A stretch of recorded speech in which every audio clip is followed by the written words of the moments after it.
இன்றைக்கு உங்களோடு பேசுகிற காரியம் கர்த்தர் என் பெலன். ஹல்லேலூயா. எவ்வளோ பலவீனம் இருந்தாலும் அவரை துதிக்கணும் போது எனக்குள்ள ஒரு பலன் வருகிறது. எவ்வளோதான் பலவீனம் இருந்தாலும் யார் வீட்டிலாம் ஐயா ஜோம் பண்ணுன்னு கூடும்போது எனக்கு அப்படி ஒரு தெம்பு வந்துடுது, எனக்கு ஒரு பலன் வருது. ஜோம் பண்ணுன்னு கூப்பிட்டா பலன் வருது, பிரசங்கம் பண்ணுன்னு கூப்பிடும்போது பலன் வருது. இப்படி எனக்குள்ளாக ஆண்டவர் பலன் கொடுக்கிற தேவனாக இருக்கிறார். எத்தனை பேர் சொல்ல முடியும் கர்த்தர் என்னுடைய பலன்? பாருங்க, என் நிலைமை கூட தெரியாமல் நான் எப்பவுமே யார் எப்படி ஒர்ஷிப் பண்ணுறாங்க கண்ணு தோறு நான் பண்ண மாட்டேன். நான் பண்ணுற ஒர்ஷிப் என்ன மறந்தே நான் பண்ணுவேன். அல்லேலூயா. ஏன்னா கர்த்தர் என் பலன். நீங்கள் துதிக்கிறீங்களா துதிக்கலான்றது எனக்கு தெரியாது, ஆனால் நான் உண்மையாக துதிக்கிறேன். நான் உண்மையாக ஆண்டவரை நம்புகிறேன். நான் உண்மையாக நான் சொல்லுவேன், ஆண்டவர் எனக்கு நீங்கள் தான் ஏதாவது செய்யணும். நான் சொல்லுவேன், எனக்கு நீங்கள் ஏதாவது செய்யணும் ஆண்டவரே. நம்ம எதிர்பார்த்து நிற்கிற காரியத்தை எப்படி செய்யாமல் போவார்? கர்த்தர் செய்வார். யார் தெரியுமா அதை சொல்ல முடியும்? கர்த்தர் என் பலன் என்று யார் நம்புகிறார்களோ. அல்லேலூயா. ஒரே ஒரு காரியத்தை நான் உங்களுக்கு சொல்லட்டும். கொரோனா காலங்களில் ஆக்சிஜனுக்காக எவ்வளோ பிரச்சனை ஆச்சு தெரியுமா? ஆக்சிஜன் சிலிண்டர் இல்லாமல் நிறைய பேர் செத்து போனாங்க. பிரதர் சிஸ்டர், ஆக்சிஜன் சிலிண்டர் இல்லாமல். ஆனால் கர்த்தர் இன்றைக்கு நம்மளுக்கு இலவசமாக தான் இருக்குது. ஆக்சிஜன் நம்மளுக்கு இலவசமாக தானே கிடைக்குது. நம்ம சுவாசிக்கிறோமே. ஆண்டவர் பாருங்கள், தண்ணிக்கு பில்லு போட்டாங்க. இப்போ ஏதோ ஒன்று பொருத்திட்டான் மிஷினு, எல்லார் வீட்டுக்கும் தண்ணிக்கு மீட்ரு வைக்கிறேன்னு சொல்லிவிட்டான். ஆக்சிஜனுக்கு மீட்ரு வச்சா எங்கே கட்டி அப்போ உயிர் வாழ்த்து கூட ஆக்சிஜன் வைக்கணும் அப்படின்ற சூழ்நிலை. யாரெல்லாம் எவ்வளோ ஆக்சிஜன் சுவாசிக்கிறீங்களோ அவ்வளோ ஃபீஸ் நீங்கள் பே பண்ண மந்த்லி. ஆனால் அதுக்குன்னே போய் உழைக்கணும் நம்ம. கர்த்தர் பாருங்கள் இலவசமாக கொடுத்தாரு, அதை காசு போட்டு விற்றுனுக்குறாங்க. மண் வளங்கள் எல்லாம் இலவசம் தான், எல்லாத்தையும் நோண்டி விற்றுறாங்க. அங்கே போடுறோம் அந்த பக்கமாக டோல்கேட் தாண்டி வாலாஜாக்கா மலையை அப்படியே வச்சுக்கிறானுங்கம்மா. சொல்லுவாங்களே பெருங்க அப்படியே வயிறு எழுந்து போச்சுன்னுவாங்களே, அந்த மாதிரி மலை பார்த்தா ரெண்டாக இருக்குது. வழியை மலையை அப்படியே குடஞ்சி வச்சு, மலை வளங்களே இல்லை, மலையை ஒடிச்சு வச்சுறாங்க, மணலை வாரின்னு போயிடுறாங்க, மரங்களை வெட்டிடுறாங்க. அப்புறம் வெப்பம் அதிகாரிக்காம வேறு என்ன ஆகும்? மரம் நடணும். யாருக்கெல்லாம் மரம் நட்டு இருக்கிறீங்க? ரோஜா பூச்சி நடிக்கிறதெல்லாம் நான் கேட்கல. மரம் நட்டு தான் கேட்குற. ரோஜா பூச்செடி மல்லிப்பூச்செடி அது என்ன சுயநலம்? உன் தலையில் வச்சுக்கிட்டு நீ வைக்கிற. கொய்யா பழம் வச்சு சாப்பிட்றதுக்கு வைக்கிற. உண்மையாக நல்ல மனசோடு கூட யார் மரங்களை வச்சுருக்கிறீங்க? சோத்துறோம். கர்த்தர் உங்களை ஆசீர்வதிப்பா. மரம் நடுங்க, அப்போ தான் வெப்பம் வராது. இல்லைன்னா ரொம்ப கஷ்டம். நானே இந்த மரத்தை ஏன்டா வெட்டி போட்டுனுக்குது எனக்கு. இப்போது வெயில் காலத்தில் வெளியே வந்து உட்கார முடியலைங்க. ஆனால் கர்த்தர் பாருங்கள் எவ்வளோ அற்புதமாக ஆக்சிஜனை நம்மளுக்கு ரொம்ப ஃப்ரீயாக கொடுத்துருக்குறாரு. ஏன் தெரியுமா? கர்த்தர் என் பலன். அன்றைக்கி ஆக்சிஜன் இல்லாமல் சிலிண்டர் இல்லாமல் எத்தனையோ உயிர்கள் மாண்டு போனது. கொரோனா காலங்களில் என்னம்மா அவர் ஏன் சேர்த்துட்டாரு? ஆக்சிஜன் சிலிண்டர் கிடைக்கலையா? எல்லா பெட்டும் ஃப்ரீ, எல்லா பெட்டும் ஃபுல்லாகிடுச்சு. அது ஃபுல்லாகி காலேஜில் இருக்கிற பெட்டுங்கள்லாம் ஃபுல்லாகி கொரோனாவுக்கு வீட்டில் இடம் இல்லாமல் ஹாஸ்பிட்டலில் அவங்களுக்கு சேர்க்க முடியும்னா சொல்கிறாங்க வீட்டிலே தனிமையாக இருந்துக்குங்க, வீட்டிலே ஒரு ரூமில் தனிமையாக இருங்க. என்ன கொடுமைங்க அதெல்லாம். சொந்த வீட்லேயே பிள்ளைங்களும் பார்க்கக்கூடாது, அப்பா அம்மா பார்க்கக்கூடாது, சாப்பாடு அவங்களுக்கு அப்படி தள்ளி விடணும். கொரோனா காலத்தில் அப்படிப்பட்ட ஒரு சூழ்நிலை, அப்படிப்பட்ட ஒரு நெருக்கங்கள்லாம் ஏற்படும் பொழுது கர்த்தர் என் பலனாக இருந்தார். அல்லேலூயா. எத்தனையோ பேருக்கு ஆக்சிஜன் தேவைப்பட்டுச்சு, ஆனால் கர்த்தர் எனக்கு ஆக்சிஜன் தேவைப்படுற அளவுக்கு என்னை வைக்கல. எத்தனை பேர் ஆமீன் சொல்ல முடியும்? எத்தனையோ பேர் தனிமையாக இருந்தாங்க. ஒரு வாரம் 2 வாரம் போய் ஹாஸ்பிட்டலில். நீங்கள் எங்கன்னா போய் தனிமையாக இருந்தீங்களா? யாருமே இல்லை. ஏன்னா கர்த்தர் என் பலன். அல்லேலூயா. கர்த்தர் என் பலனாக இருந்தார். ஒரு கிட்னி டிரான்ஸ்ஃபர் பண்ணனா 1.5 லட்சம் ரூபாய். டொனேட் பண்ண கிட்னிக்கு ஒரு கண்ணு டொனேட் பண்ணுறாங்க. இலவசமாக கொடுக்கப்பட்ட கண்ணுக்கு 1 லட்சம் ரூபாய் விலை. கிட்னி கிடைக்காம சிறுநீரகங்கள் செயல் இழந்து போனால் 2 கையில் மிஷின் வைக்கணும். ஒரு கையில் வைக்கிறதுக்கு 70,000 ரூபாவாம். மிஷின் வச்சு தான். அது மிஷின் வச்சுட்டு என்ன தெரியுமா பிரச்சனை? தண்ணி அளவாக தான் குடிக்கணும், சாப்பிட்றது அளவாக தான் சாப்பிட்ணும், அவங்க சொல்கிறது தான் சாப்பிட்ணும். மிஷின் வச்சுட்டா யாருன்னா மிஷின் வச்சுன்னு உக்காந்துக்கிறீங்களா? ஹார்ட்டில் பம்ப் ஆகும் நம்மளுக்கு, அப்படி இப்படி துடிக்கும் பாருங்கள்.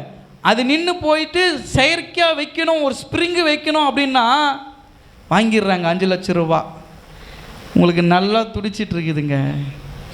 கையும் தட்ட மாட்டுறோம், அசைவும் மாட்டுறோம், பாடும் மாட்டுறோம். கர்த்தர் நல்லா வாய்ஸ் கொடுத்துருக்காரு, நல்லா குரலை கொடுத்துக்கிறாரு. அப்படியே மௌனமாக அப்படி நின்று இருக்கிறீங்க. நீங்கள் நல்லா நீங்கள் துதிக்கும் பொழுது இதெல்லாம் நீங்கள் யோசிச்சு பாருங்களேன்.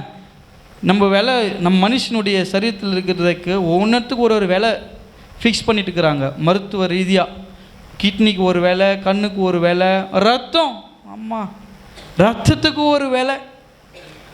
ஆனால் ஆண்டவர் பாருங்க, கர்த்தர் என் பலன். எவ்வளோ பலவீனங்க, எவ்வளோ பலவீனம். நான் செத்து போயிடுவேன்லாம் நினச்சேன். அப்படிப்பட்ட பலவீனத்திலலாம் எப்படி நீங்கள் உக்காந்துட்ருக்கிறீங்க? கர்த்தர் என் பலன், கர்த்தர் என் பலன். கொரோனாவை கடந்து வந்துட்டோம். இன்னும் என்னென்னதெல்லாம் கடந்து வர போகிறேன்னு தெரில. எப்படி இருந்தாலும் கர்த்தர் என் பலன் என்பதை நீங்கள் விசுவாசிங்க, நம்புங்க. கர்த்தர் உங்களோடு கூட இருப்பார். எப்படிப்பட்ட பலவீனங்கள் வந்தாலும், சில பேர்லாம் சின்ன ஒரு வலி வேதனை வந்துட்டால் தாங்க மாட்டாங்க. சும்மா வீட்டுக்கு போகிறேன், அந்த அம்மா பேண்டேஜ் போட்டு சுற்றி வச்சுருக்குது கையில். என்னம்மா பேண்டேஜ் போட்டுக்கிறேன்னா ஆச்சு? ஐயோ கை பாலமாகறதுக்குச்சு ஐயா, கை பாலமாகறதுக்குச்சா, இதை கொஞ்சம் காட்டுமா. ஐயோ என்னால் தாங்க முடியல. ஈமோ துண்டு. காய் வெட்டும் போது வெட்ட தெரிஞ்சால் தானே, முன்ன பின்ன காய் வெட்டுற பழக்கம் இருந்தால் தானே. வீட்டில் அப்பா அம்மா கூட வேலை செஞ்சால் தானே. புதுசாக போய் காய் வெட்டினா கை தான் வெட்டணும். கை இது காய் திரும்ப கையை வெட்டிக்கினேன்.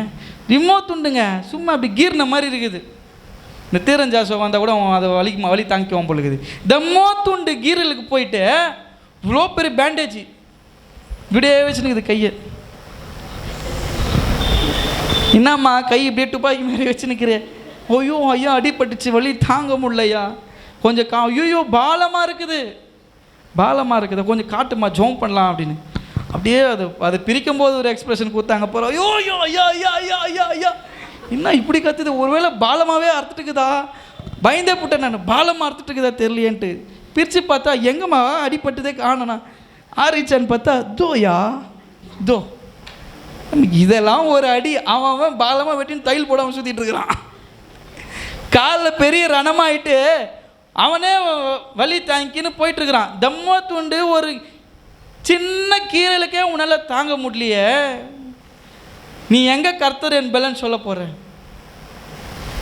சரீர ரீதியாக ஏற்பட்டிருக்கிறதான வலிகளுக்கு மருந்து உண்டு, மாத்திரை உண்டு. ஆனால் இருதயத்தில் ஏற்பட்டிருக்கிற வலிகள், இருதயத்தில் ஏற்பட்டிருக்கிற பாரங்கள், இருதயத்தில் ஏற்பட்டிருக்கிற வியாதிகளுக்கு மருந்து இயேசுதான். ஹல்லேலூயா. வெளியே ஏற்பட்டதுக்கு பேண்டேஜ் போட்டுக்கலாம் பிரதர், வெளியே ஏற்பட்ட காயத்துக்கு நீங்கள் பவுட்ரு போடலாம், எதனா ஒரு ஆயின்மெண்ட் வாங்கி போட்டு அதை சரி பண்ணிக்கலாம். இருதயத்தில் ஏற்பட்டிருக்கிற காயங்களுக்கும் வலிகளுக்கும் வேதனைகளுக்கும் ரணங்களுக்கும் கர்த்தர் என் பலன். எத்தனை நம்பிக்கை துரோகம், எத்தனை ஏமாற்றம், எத்தனை தோல்விகள், எத்தனை இழப்புகள், இதெல்லாம் உங்கள் மனதில் ஒரு பெரிய வலி ஏற்படுத்திட்டு இருக்கோம். கர்த்தர் சொல்கிறார், நான் உன் பலனாக இருக்கிறதுனால தான் நீ ஜீவனோடு கூட இருக்கிற. உங்கள் கதையை போய் பக்கத்தில் இருக்கிற யாருக்குன்னா சொல்லி பாருங்கள், செத்துருவான்.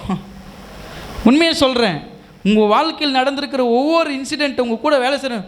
ஐயோ உங்களுக்கு இப்படி ஆயிடுச்சா, இப்படி எப்படிமா நீ இருக்கிற, எப்படிங்க ஐயா அப்படி இருக்கிறீங்க, இவ்வளோ பிரச்சனை வச்சுக்கிட்டு எப்படிங்க நீங்கள் இப்படி இருக்கிறீங்க? கர்த்தர் என் பலன். என்ன இல்லை முடிச்சுட்டு போனால் வெளியே காத்து நிற்குதுங்க பெரிய பெரிய பிரச்சனை எல்லாம். ஆனால் நம்ம ஸ்கூலில் உட்காந்து கர்த்தர் என் பலன். என்ன பெரிய பிரச்சனை? ஏசு விடுவா பெரிய பிரச்சனை? ஏசு இருக்கும்போது என் பிரச்சனைகள் எல்லாம் ஒன்றும் கிடையாது. அவர் என் பிரச்சனைகளை சரி செய்வார்.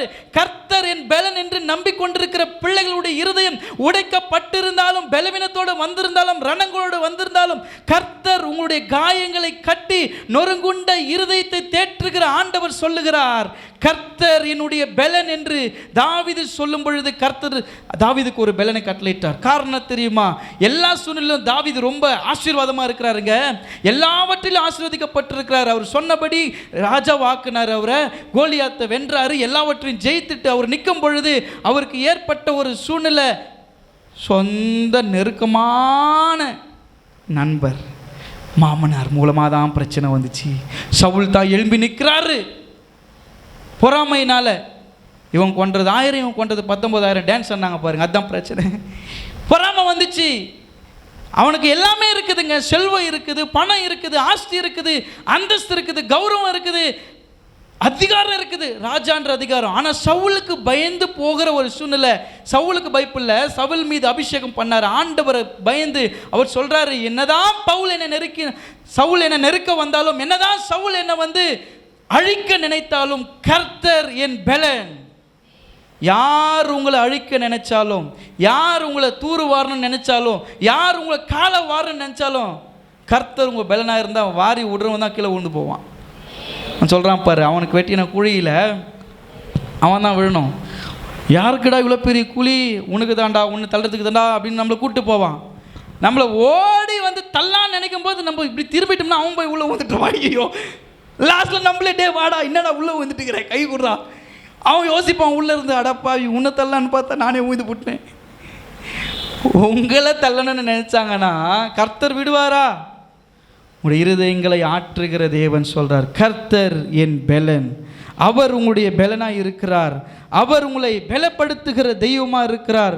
உங்களுடைய வாழ்க்கையில் எப்படிப்பட்ட நெருக்கங்கள் வந்தாலும், பிரச்சனைகள் வந்தாலும், போராட்டங்கள் வந்தாலும், கர்த்தர் என் பெலன் என்பதை நீங்கள் உணர்ந்து கொள்ள வேண்டும். அவர் உங்களை பலப்படுத்தி உங்களை ஆசீர்வதிக்கிற தேவனாக இருக்கிறார். முதலாவது காரியம்,